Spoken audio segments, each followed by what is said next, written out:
Hindi ba? Ang amin ng pagtingin doon, walang obligasyon po yung Senado para magbigay ng pagkain, whether sa prosekusyon o sa depensa. Yun yung una.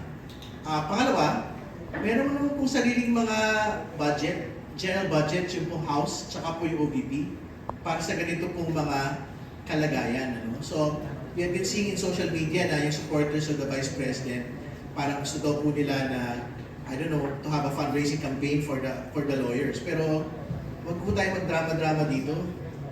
Meron ng pera yung OVP para dito. So, it is just a matter of the Vice President actually signing off for the office. And more importantly, because it is the Vice President who is on trial here, kung ayaw niya gamitin po yung pondo ng OVP, baka maganda gamitin po yung pondo niya mismo, personal.